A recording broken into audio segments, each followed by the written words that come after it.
नाज़रीन, कीनिया की आला अदालत ने पाकिस्तानी सहाफ़ी अरशद शरीफ साहब की हलाकत के मामले में उनकी एहलिया जवेरिया सिद्दीक की जानिब से दायर करदा दरख्वास्त पर फैसला सुनाते हुए कीनिया की हुकूमत को इस वाक़े के जिम्मेदार पुलिस एहलकारों के खिलाफ कानून के मुताबिक कार्रवाई करने का हुक्म दिया है।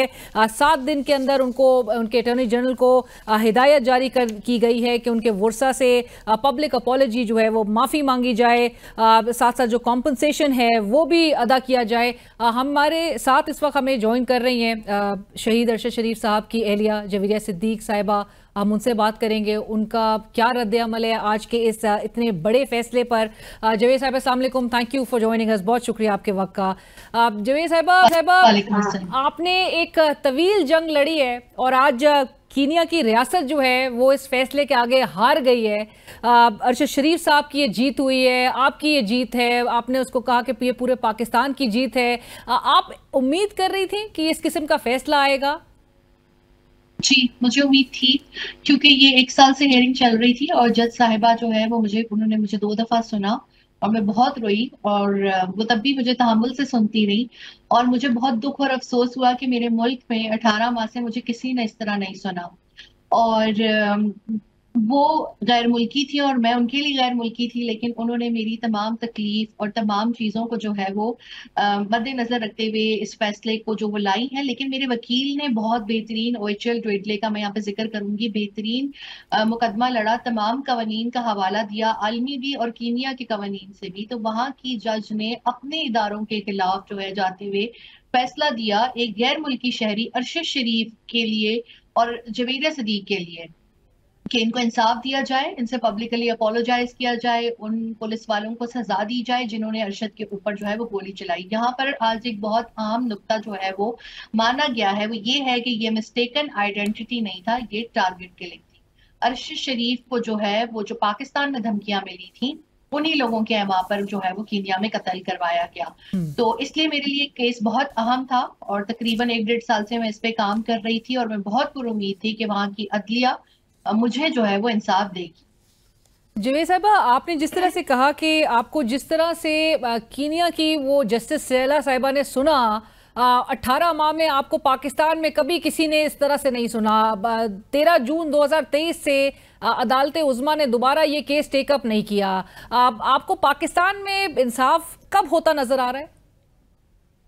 मैं अरशद की शहादत के बाद से बहुत अललत का शिकार हूँ। मैं वहां पे तकरीबन 15 मिनट रोस्ट्रम पे खड़ी रही, उसके बाद जाके मेरे वकील को बोलने की इजाजत मिली, लेकिन मुझे बोलने की इजाजत नहीं थी। बतौर टैक्स पेयर, बतौर सहाफी, बतौर विडो, मुझे इजाजत क्यों नहीं है अदालत में बोलने की? अगर मैं वहां अपना दुख नहीं रोऊंगी, अपना गम नहीं बयान करूंगी, तो मैं कहाँ पर बयान करूंगी?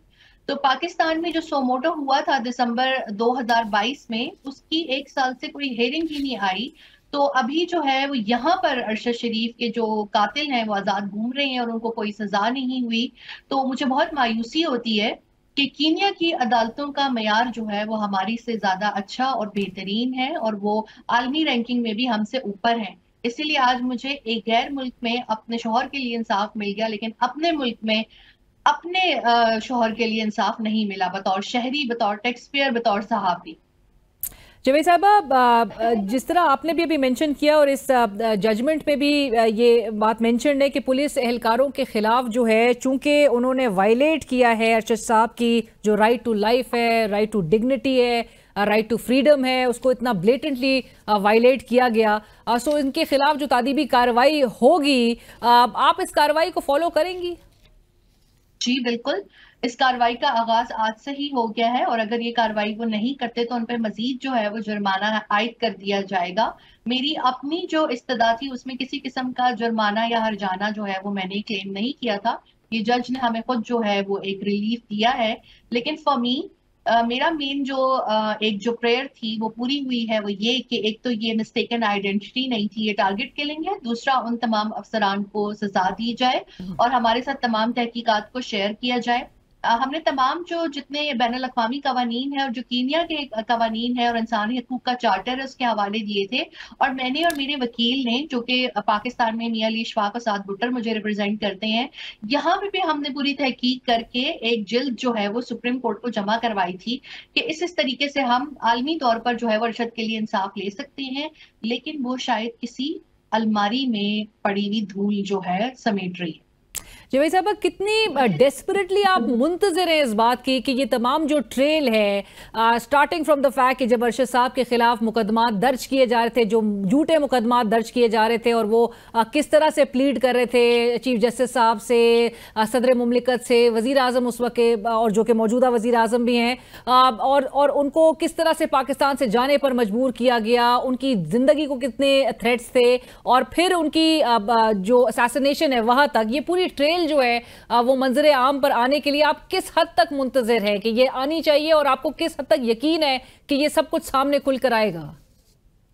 ये जो तमाम लोग हम पे मुसल्लत किए गए हैं फॉर्म 47 के जरिए से, इनसे हमने कभी भी किसी किस्म की कोई इस्तदा नहीं की।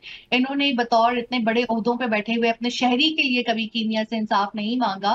तो अरशद और मैंने इनसे कभी भी किसी किस्म की कोई इस्तदा नहीं की थी। अरशद को जुडिशरी के ऊपर बहुत एतमाद था और वो मुझे ये कहते थे आलमी सहाफती इदारों की मदद नहीं लेनी, ना ही ट्वीट्स करने हैं, ये मामला जुडिशरी हल कर देगी। लेकिन ये शायद उनकी अपनी जिंदगी की सबसे बड़ी गलती थी कि उन्होंने एक ऐसे सिस्टम के ऊपर एतबार किया जिसमें इंसाफ नहीं मिलता।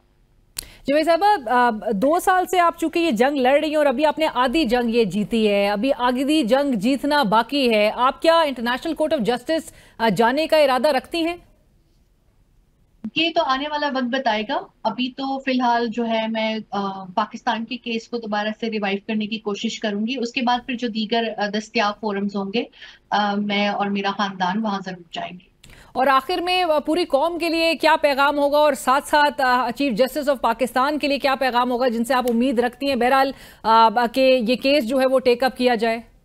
हमारे जो बूढ़े वालिदैन हैं जो पीछे रह गए हैं, वो बहुत रोते हैं और बहुत गमगीन हैं। उनको अपनी दुआ में जरूर याद रखा करें। और मैं किसी से क्या इस्तदा करूं जब इंसाफ करने वाले इंसाफ कर नहीं रहे, तहकीकात करने वाले तहकीकात कर नहीं रहे। तो अल्लाह ताला का भी एक निज़ाम है और अल्लाह ताला की पकड़ बहुत शदीद है, फिर खुद कुदरत इंसाफ करना शुरू कर देती है। तो मैं बेसिकली किसी से कुछ भी इस्तदा नहीं करूंगी।